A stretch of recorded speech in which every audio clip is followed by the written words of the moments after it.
The end and end all of our Fortress of Freedom are more Sally. Who will not be in this show in any way, shape, or form. I thought you were gonna talk, narrate. And now, this is what Fortress of Freedom sounds like. Let me think. We were discussing how that makes you smarter though still, so don't be mad.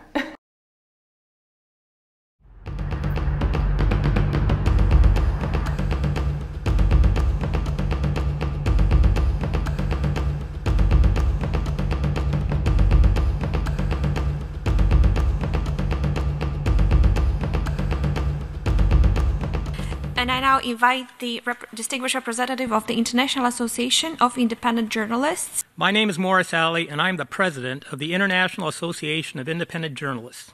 And I would like to tell you about an experiment and in-depth report we published about social problems and best practices to live a fuller and happier life. The experiment is called the Fortress Experiment and focused on what was important in our lives and ultimately how we should all live our lives. The conclusion of the experiment was that as individuals and as a humanity, we should, in addition to laws and other cultural and religious aspects of our lives, strive for the greatest expression of our mental and physical abilities. Not only because it makes rational sense in enriching our culture and bringing forth all ideas to solve whatever problems may befall us, but most importantly because it makes us happy. Well, it's been 13 years since we first taped the original Fortress TV show back in Sunnybrook Park on September 18, 2004. And what have we learned over all those years? Well, we learned we could get our TV shows on network TV. We could get our music played on radio stations. We could publish books and put them in a library. And our newspaper, The Fortress, could sit alongside the biggest newspapers in Canada. And as we accessed all these forms of the mass media, all of the participants stated that they were all very happy for getting the opportunity to express themselves. Having said all that, there's only one conclusion we can reach, and that is the original hypothesis of the Fortress experiment is confirmed.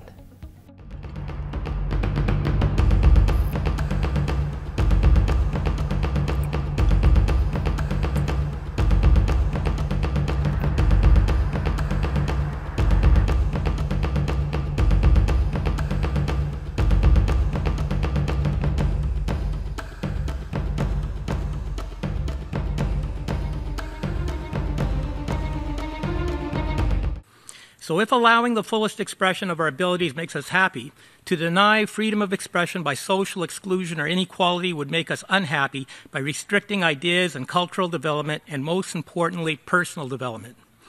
Therefore, a culture fostering free expression would seem to be desirable. But could this result in any negative side effects? Well, we can answer this question by stating that in the 13 years we followed all of our participants, no harm was done to their families, their communities, and their nations. This concept is simple, easily understood by all, and the elasticity of use and sureness of theory is broad and strong enough to be published as a report and concept called A Positive Major Mandate for Humanity at the United Nations. We got on TV and radio and Fox. But the experiment was more than just proving a hypothesis. It was a life experience for many involved. And here's what they had to say about the whole experience. I'm always wondering this question, why are you interested in doing this basically corporate TV show? I've always been interested in TV in various formats, news, TV sitcoms, comedy, anything. Participating in front of the cameras always been of interest to mine, and this was an opportunity to do it, so I volunteered. Okay, Dan, so what were the high moments? The high moments, many. Getting to work with the kid again, hadn't seen him in a long time. Getting to work with Des. Des was very professional, came in, did a great job for us. Just getting the opportunity to make music again was tremendously inspiring.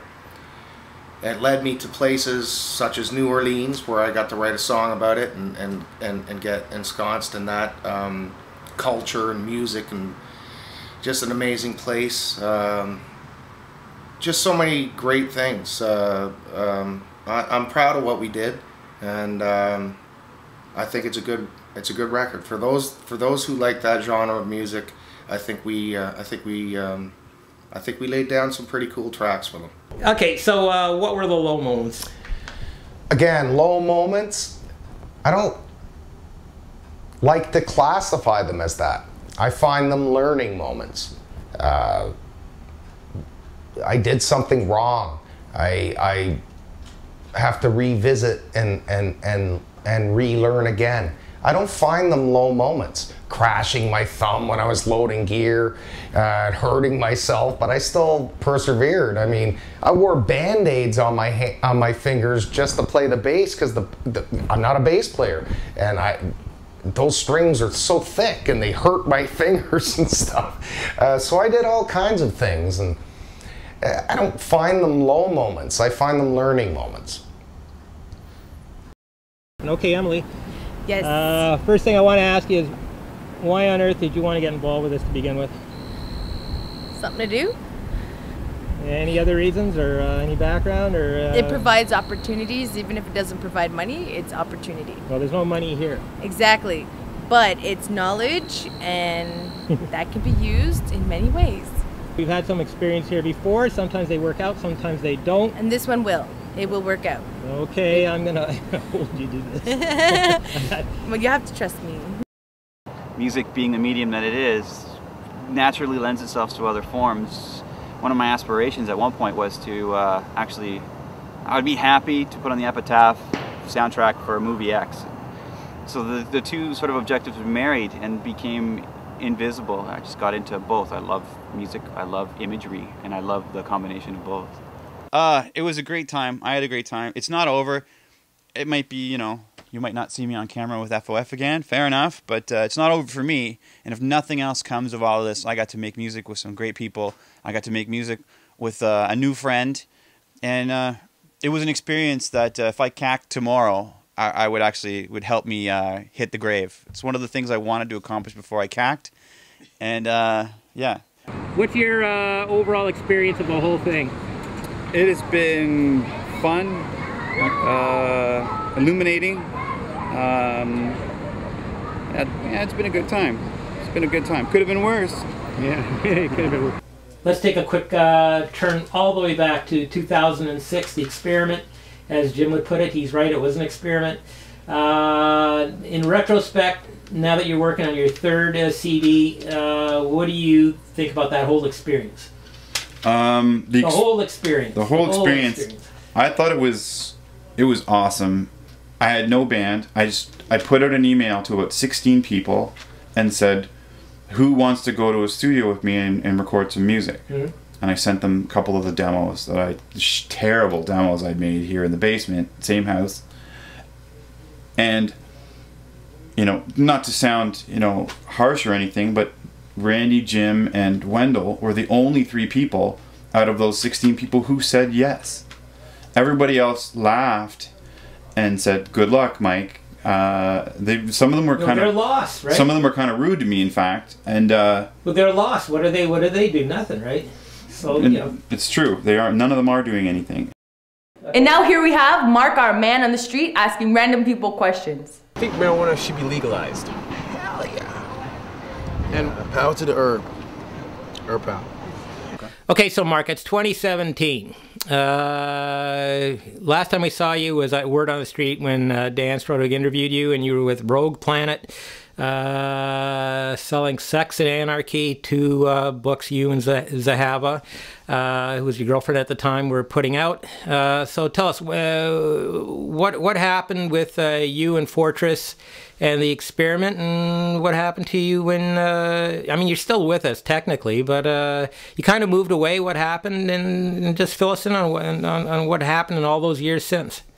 Well, since the last time we spoke was around, and like you said, that time where we're doing Rogue Planet, we're kind of trying to get the poetry and books out, really.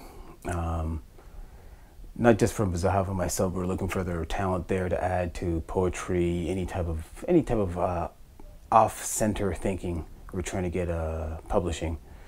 So since then, my main focus. I kind of dropped out of the writing deal, the whole very exhausting writing. So after writing 2 books, I decided to take a break from that, and that's when I kind of entered Black Market Revolution, which I think you were involved. Yeah, it's Black Market Revolution is a band.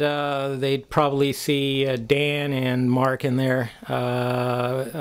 The others they probably don't know about, but no, we videotaped you because you, in some cases, you were playing alongside 2600. So right. No, Mark didn't disappear. He was always there in the periphery, around, just before, just after, whatever. He never really completely disappeared off our radar.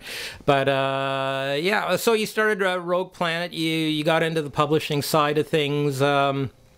Was that what happened with you, or what? You just looked around and said, you know what, I can do this on my own, and you get dynamic and you go out there, or how did that happen? So that's where even the whole Rogue Planet came from. I said, okay, just do it yourself. Might as well just do it yourself. If you want to do something, then it's better not to wait around for someone to ask you or to give you a hand. Just do it yourself and see what happens. In general, people work because, well, you have to pay your bills. You got to put a roof over your head. You got to get shelter. You got to get food and all that stuff.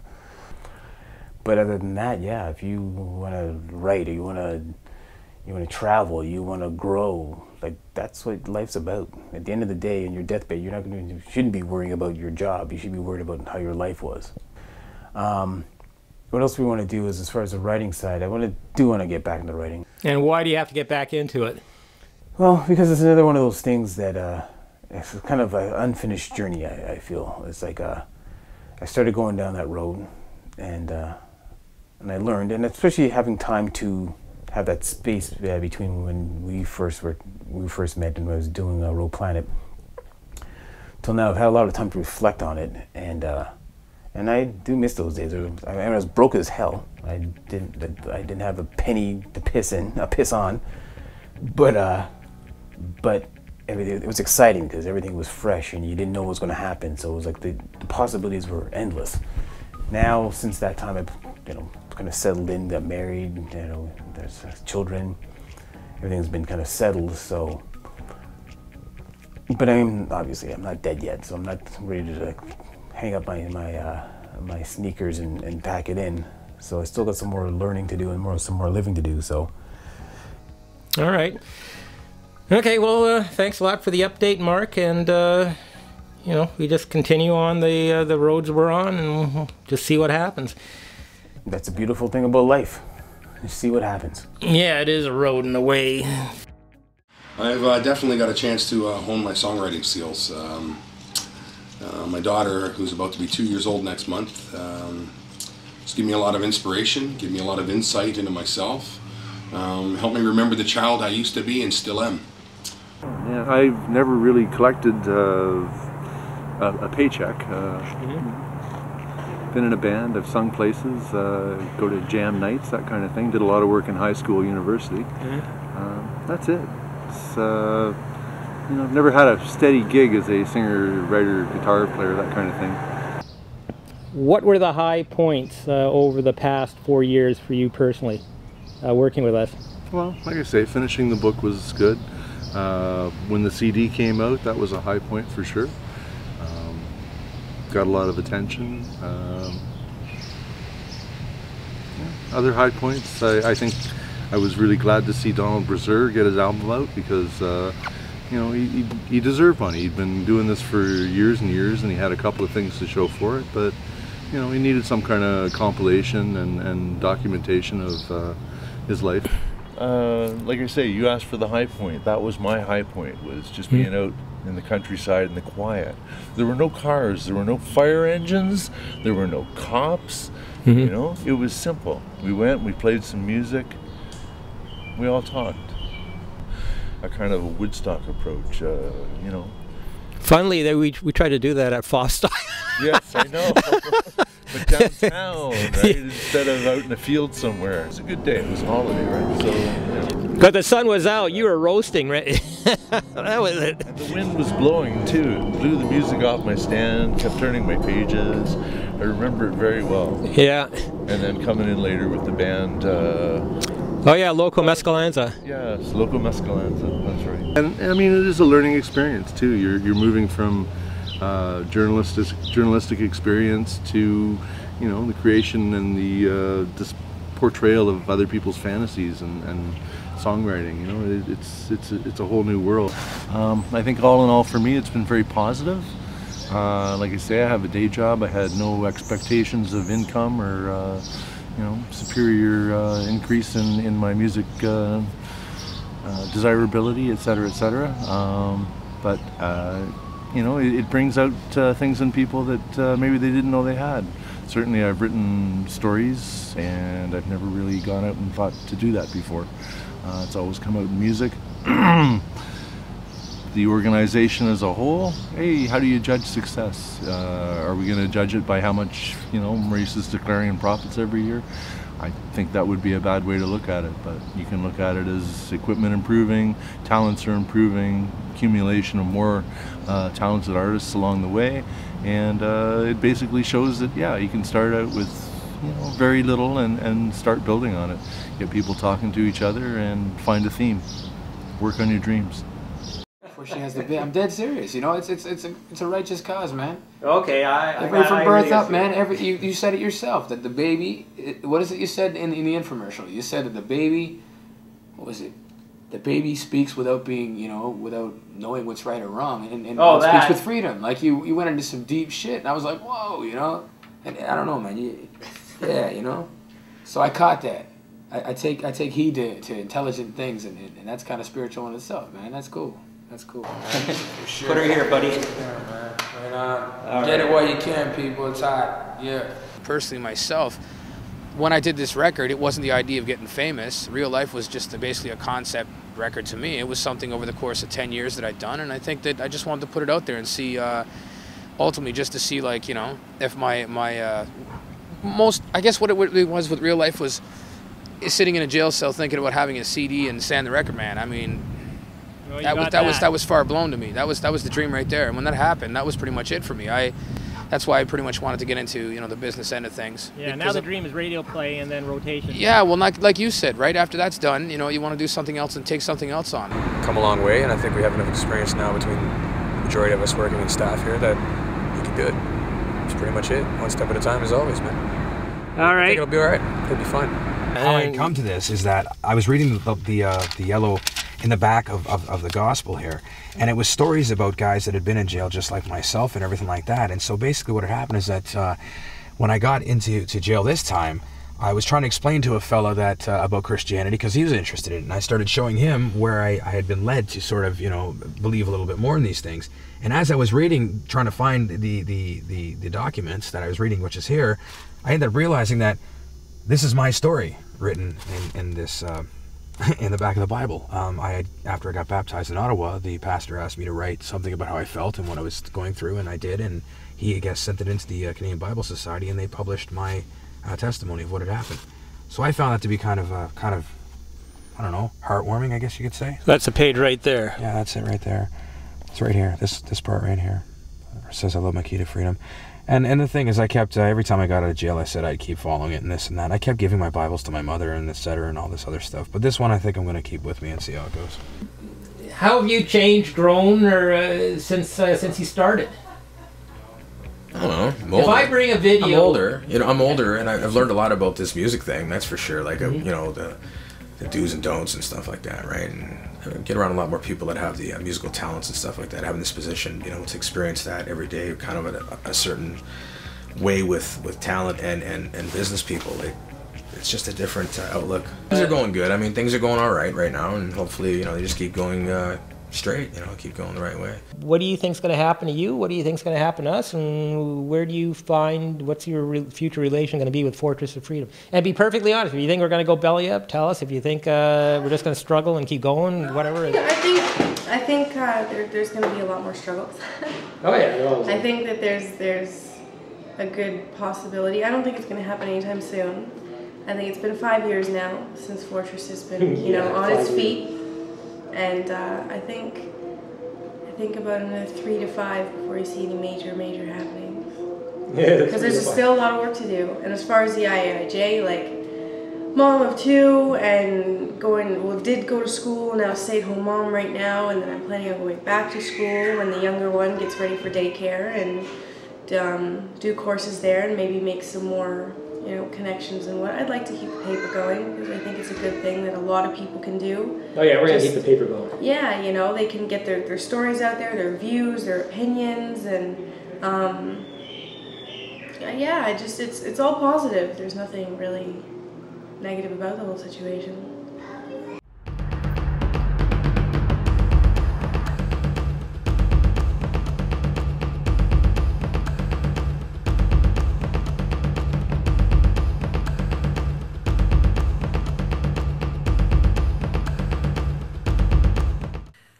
By looking at social problems through the viewpoint of this goal of freest expression of humanity's physical and mental abilities, we see that this concept solves many social problems with the adoption of this broad mandate. Many parts of the Universal Declaration of Human Rights, such as Article 19, now become self-evident to all because they are needed to allow us the freest expression of our mental and physical abilities because it makes us happy. Social inequalities, such as deliberate systemic exclusion from higher education, career opportunities, and even social growth, are now looked at as restrictions of our fullest expression in those areas, and thus all are addressed by this one concept alone. Adopting a mandate such as this would seem to have the largest benefit to all people on Earth and at the lowest cost and other resources.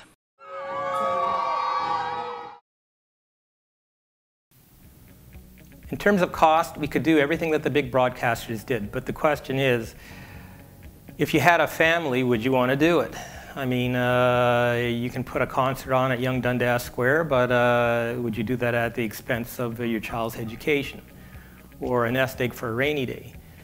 But we did prove that you could do it. Whether you'd actually want to do it in your own lives is up to you, and I would say let common sense prevail. Hi, I'm Tabitha Blair. What exactly have you done in the past in regards to music and the things that you do? I understand you're a country singer and a rock and roller type, so give us a little bit of background history on what you've done in the past. I've done a lot of legions and bars around the Toronto area. Just love doing playing the down east stuff, all the country stuff. It's great. It's great. Would be the music, being able to write, being able to sing, being able to stand up in front of people. No matter how large, no matter how small the crowd is, just to be able to stand and to see their faces, to see the expressions on their faces, and to know that when they walk through the doors at the end of the concert or at the end of hearing maybe myself singing, that they would somehow be affected by it. And affected by it, I mean by a positive way, that they could take something from that and maybe use it in their own lives. Now that you've signed and gotten over the horror, the agony of signing away your songs, what do you think? Well, my dreams and goals is to, you know, be on TV, first of all, and actually make money while I'm on TV. Make beautiful music that everybody can aspire to. Okay, Tabitha, what got you interested in singing? I'd say it was after I got out of high school, and my sister kind of pushed me into doing it because she said there should be nobody else doing this but me. When did we first run into you? I think when Shane was doing his stuff, right? Yeah. Was that 2006? 2006, 2007. Yeah, I remember, yeah. As a matter of fact, you're in there when Shane goes to Sam the Record Man. I am. Bought the first one. Yeah. Okay, so at any rate, this has been going on for a long time. People have seen you delivering papers. As a matter of fact, I watched the interview with you, and basically the interview was, you make music. For IIJ, you make music. Well. What do we do anyways? We're forged to freedom and you have music, I don't know. Okay, that's good enough. We know you like the music. Why? Let's ask a philosophical question. Why do you love the music so much? I like the business aspect of it all. Yeah, but what's the musical talent? I can't sing, I can't dance, I can't write, I can't do any of that. Then why are you in love so much with an industry that you have no visceral or primal connection to, like most people that are in the music industry, play an instrument or sing or something. I'm good at the business part of it. I'm good at the party part of it. Yeah. First started doing things with you, you were kind of dodgy at that time. Why did you bother? Other people shied away. Why? Well, to meet new people and listen to great music and see how this company would end up later on. Well, it's 2015. You've seen how the company's ended up later on. What's your take on all of it? It's going good so far. Mr. Ali has been doing a lot of things to get it big and known. Want to be on the radio, have a CD. Now, I should tell you that not everything we did in the last 7 years was a complete success. Some didn't make it as far as the others. One example that comes to mind is Jessica King, a singer that I met back in 2008. And here is her story. Okay, how long, well basically what kind of music, what kind of talent do you have? I'm more of a pop rock, pop emo, pop opera singer, so. Okay, and pop opera singer. Yeah, I can vary from maybe alto to very high C, so. to the company and the Fortress family of entertainers. And put her here. Thank you. Of course, and anything you want to say? Hi, Mom. So welcome aboard, Jessica. Thank you. Oh, tattoos. I have one. Okay, hang on 1 second. Let me zoom out. That's it? Yep. Okay, piercings? One. Wait. Two. Okay, go ahead, sing your Tomorrow thing, which is royalty free. And go. Oh, wait a minute. Don't go for it yet. Go for it now. The sun will come out tomorrow.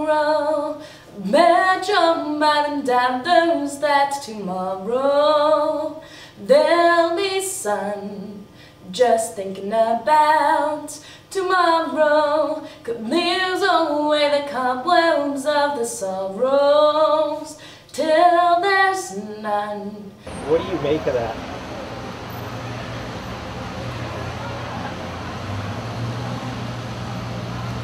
I don't know, man. Well, I've watched her actions, some of them, since we have signed her to a developmental contract. I think she could be doing a lot more than what she's doing, to be honest with you. I don't know. I don't know what to think about it. What do you think about it?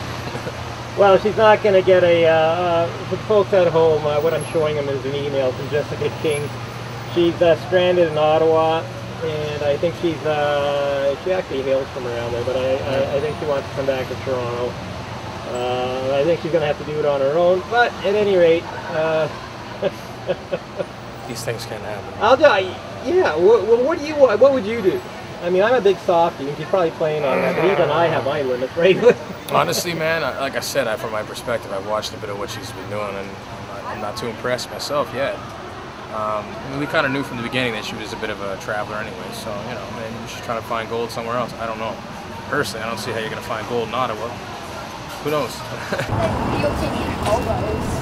We're not hobos, we're homeless. There is a difference. Let's do your kids more. Still. What was that all about? Oh, the little kid just called us hobos. Well, technically we're hobos. Yeah, we did hitchhike, but still, coming from a little kid, like... That's painful. That's horrible. I did see Jessica again almost a full year later, and I could not believe it. Shane came and told me that he found her panhandling on Yonge Street. And I said, panhandling? I mean, I knew she liked to hop from boyfriend to boyfriend, but I didn't know she was living on the streets. I had to check this out for myself. Shane was telling me she wasn't interested in doing the CD anymore, so I decided to go there and find out for myself.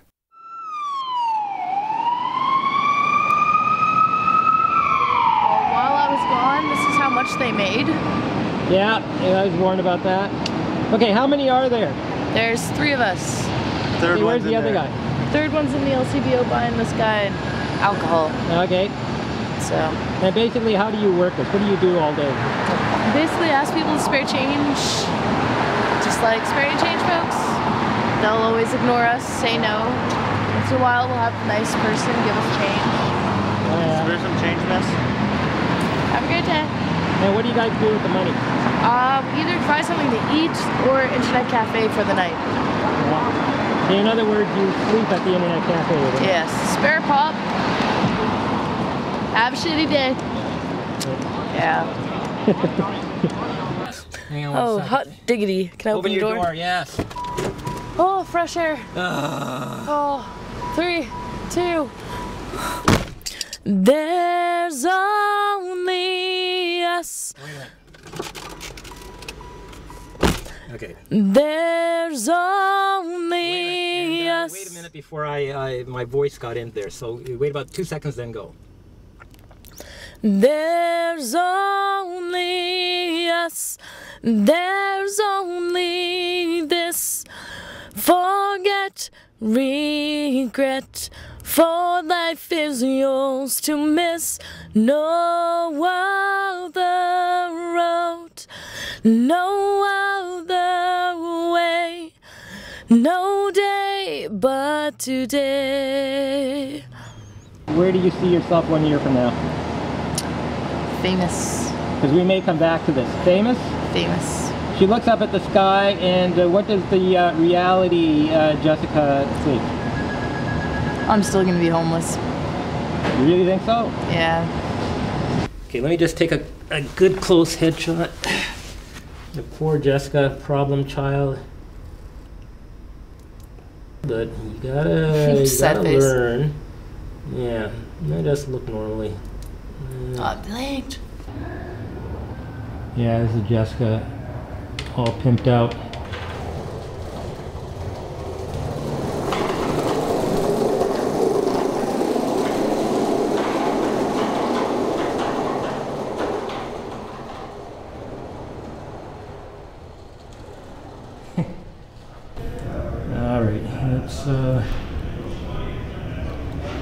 Oh yeah, that's Jessica with her new CD tomorrow. Yeah. How does it feel again, Jessica? It feels amazing. I never thought this would be possible. I never thought it would be possible either, but it's there. I know. It's wow. Okay, it's the 10th of July, 2011. We're here with Jessica King. Last time we were talking to her, she wanted to be out of FOF. All of a sudden she's changed her mind. She's actually singing. She's trying to get into this thing. And we're just going to have a little interview here and ask you, why are you back into the mix of this? I was bored. She's bored, yes. I've already told Jessica that things are pretty much going our way, so the story actually has some legs and she may end up getting her fame. Maybe not the year that you said a couple of years ago, but it may actually happen. Depends on what she wants to do. She looks pretty sharp and clear-headed right now. She always is. She's like Dan I've been Strodwick. sober for about a year now, so. Yeah, amazing. Okay, so this song you're going to sing. I thought you said you weren't going to do covers. Why are you doing cover? Because I can't write my own songs. You're going to be a vocal. We're having you go on right at the beginning of the day so that the crowds are going to be small. You're not going to get nervous. Oh no, it's not going to be small. My friends are all coming. Well, yeah, bring them in. This is Flopstock, one day music festival featuring artists of all ages, all abilities, and all genres.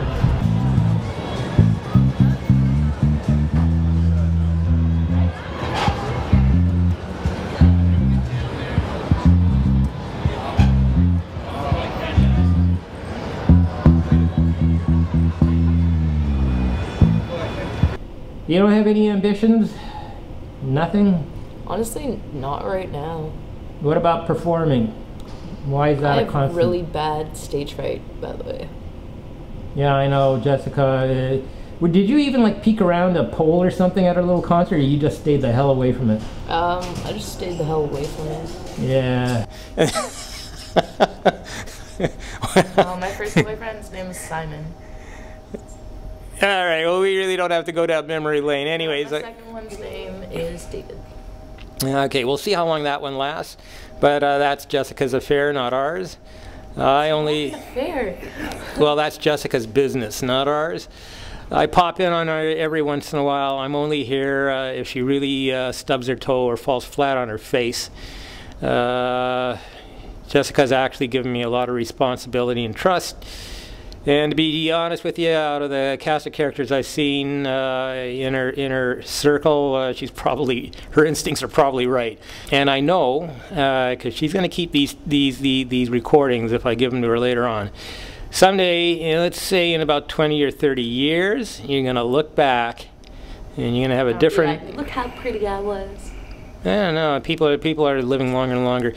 You're going to look back and you're going to have a different impression on all this. So you'll see how it goes. Yeah, that's about it. There you go, big babies. Now, technology forged ahead during the experiment. We started off in a 4:3 standard definition video world and ended up in a 16:9 high definition world. In music, I actually got music from our artists on cassette tapes. And they went into the studios, produced their music in digital fashion, and ended up on compressed files being downloaded from websites around the world. In the music, we saw the most change. We actually did sell some of our CDs in the record stores, and we actually made some money. But they are all gone now. Music is now all download, and since you're not manufacturing anything, the revenues that you get are not what they used to be. So the model for the music industry has to change, and I think this is where it's going to be, music embedded in TV shows. But we'll see how that pans out in the future. What are your thoughts on the music industry now? Well, it's tough. What are you going to do? I mean, it's not like the old days. You know, things constantly change. You have to adapt with the new technologies and everything. You can see the new artists on TV now. They still sing, the great artists, you know. I'm not going to mention anybody. You know who they are. But, I don't know, the good artists always come through. People want to hear a voice they like. They want to hear you sing about stuff that they identify with. And they like good playing. I don't think that'll ever go away. It doesn't matter what technology is. I mean, you just have to do your thing. You're still performing. It's tougher than ever. You guys are trying, but you're trying in a harder and harder industry to make any headway at all. I mean, what are you going to do? Keep making music. That's it? Keep making music? Huh. Got no choice. It's what drives me. It's the only thing I truly feel myself doing. Mm-hmm. And even if it's for 5 or 50 people, I have to go on. I have absolutely no choice. September the 17th, approximately 2 o'clock in the morning. One thing I should note at this time is that nobody, I repeat, nobody, ever changed inside themselves during the Fortress experiment. The person that started in the experiment was the same person that left the experiment. Things on the outside sure did change. Were they happier at expressing themselves? Yes.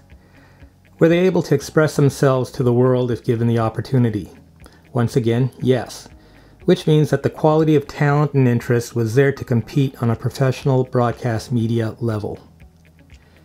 Did they have creative and compelling ideas and material that could positively contribute to man's culture and vitality? Yes. So the experiment was successful in claiming that the mass media should be kept open to the masses. However, the people who started the experiment, their personalities and characteristics, both good or bad, essentially remained the same.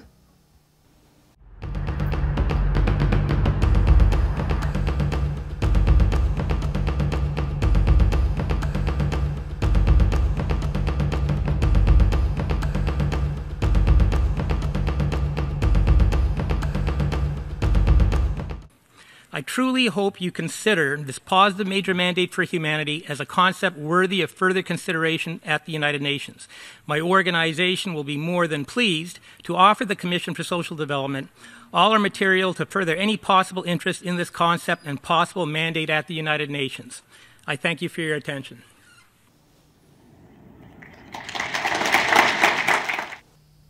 The purpose of the side event right now is to get this idea of a global vote at the UN. We thought it up as a cell phone and PC and tablet app. And basically they could watch, they could participate through the organization, which we offered as our own, as a test mule. Ultimately, this could even be expanded, and who knows where it would lead, but it would usher in a new type of global governance. My name is Morris Alley, and I am the president of a citizen journalist association called the International Association of Independent Journalists. And I'm here to represent the general public and summarize a report we produced in May of 2016 called The Issue of Permanent Ongoing Participation of the General Public at the United Nations. And now that practical logistics to such participation are no longer a barrier, we ask that such participation be granted as soon as possible. Okay, now I've got an extra for you. I have been requested by the membership to also issue a short request on behalf of the general public again with regards to a positive major mandate for humanity at the United Nations, and here it is, and I promise it will be very, very short. This abstract I'm reading is from a report titled A Positive Major Mandate for Humanity at the United Nations, and it was written by IAIJ, which is the acronym for our journalist organization, and published on January 31st, 2017. Copies which can be downloaded from IAIJ.org. Okay, the United Nations needs a positive mandate in addition to its current mandates of eliminating war and peacekeeping and hunger and many of the other troubles that face mankind. But our mandate is this, that all of mankind can express themselves to the limit of their mental and physical abilities. That's our positive mandate. Our version of this positive mandate is simply that it be the fullest expression of mankind's physical and mental abilities.